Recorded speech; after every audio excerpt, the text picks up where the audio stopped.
Gareth, good to see you. Jordan, likewise. Hi. Gareth, if I could start with you. You've had some more withdrawals. Bukayo Saka has gone. Others have missed training. Emil Smith-Rowe and Raheem Sterling missed a couple of training sessions as well while he was in Jamaica. So where are you with the squad right now? Update us. Well, as has been reported, Emil didn't train today, so I would think unlikely he'll be involved tomorrow. Nothing too serious, but we'll check to see whether he can be involved tomorrow. Raheem's absolutely fine. Yeah, it was a shame to lose Bukayo, but we're back in those moments, aren't we, with COVID, where there is a spike in the country, and we've had the same. Because of those absences, can we assume that three of the debutants, at least one of them, is going to make their debut tomorrow? Yeah, there'll be definitely. We're going to have debuts this week for sure, whether that's tomorrow or Tuesday. So yeah, great moments for those players, and we will always want to put them in with experienced players as well, so that we've got a good balance and it gives them the best chance of succeeding. There were some incredible scenes in Cardiff last night. I'm sure you saw them. Scotland have still got to play their play-off as well, but it's looking good for another of the home nations to be potentially alongside you in Qatar. What do you make of it? Yeah, I was watching Portugal and Italy, really. So, but I think Robert Page has done a brilliant job, very good, and that they've obviously still got another step to go. But yeah, very good result. Austria are a good team. Italy won't be there. I mean, what do you make of the fact that the team that ruined the dream for you in summer and won the Euros has now missed consecutive World Cup finals? It's almost unthinkable, isn't it?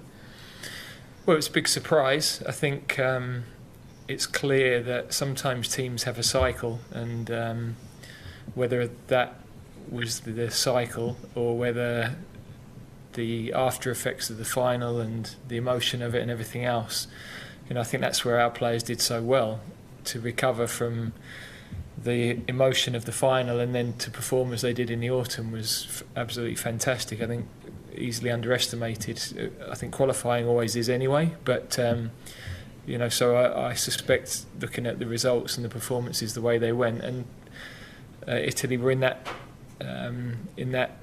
position, but also they were fine margins in 3 or 4 of their games, and that's football. Jordan, if I can switch across to you, was there a wry smile on your face when you saw that Italy hadn't made it and they'd lost to North Macedonia? Not really, to be honest. Not really interested, concentrate on what we need to do and the teams that will be in the World Cup. But I think that what that does show is how difficult qualification can be. I think sometimes you take that for granted, and it's like expected that you qualify every time for a World Cup or a Euros. So that's proved to show that if you're not 100% at it, then you can be punished. I need to ask you, Jordan, about the issue of human rights, which you guys have discussed as a group this week. Harry Kane spoke really well on it the other day when we asked him about it. He said he feels conflicted over playing in the country because he's aware of some of the abuses. How do you feel about it? Would you personally want to maybe protest against some of the abuses out there? Have you had a chance to give it any more thought? Well, yeah, I'd probably reiterate on what Harry has said the other day. I thought, like you said, he spoke very honestly about it, and we've been briefed this week, which is really important, on the issues that are currently happening there and that have happened over the last few years. So for us as a team, we've just sort of digested that, coming up with ideas what we want to do going forward. Because at the same time, it's an opportunity to maybe shine a light on the issues that are there, and how can we sort of make change for the better, and use our platforms to do that. So yeah, we're speaking as a team, we've had conversations, but we don't want to rush into anything. It's been a few days since we've been briefed properly with the research that the FA have done. So yeah, we'll keep continuing to speak, and hopefully in the future we'll come up with something that we want to do as a team. Gareth, back to you on that same issue, if that's okay. Look, I'm conscious that we try not to ask you about this subject every time we see you, because it's a really important one, but you're an England football manager, you can't control these matters. But what do you see as the next step here from you and the squad? You've discussed it, you've got some ideas. Does this move on to the June camp now, and then you think of maybe practical ways that you can protest or that sort of thing? Well, I think the conversations with the players the other day were very important. You know, we were trying to reduce an enormous amount of information into the key areas and allow the players then some time to think, and I think that's provoked a lot of conversations between them and amongst players and staff.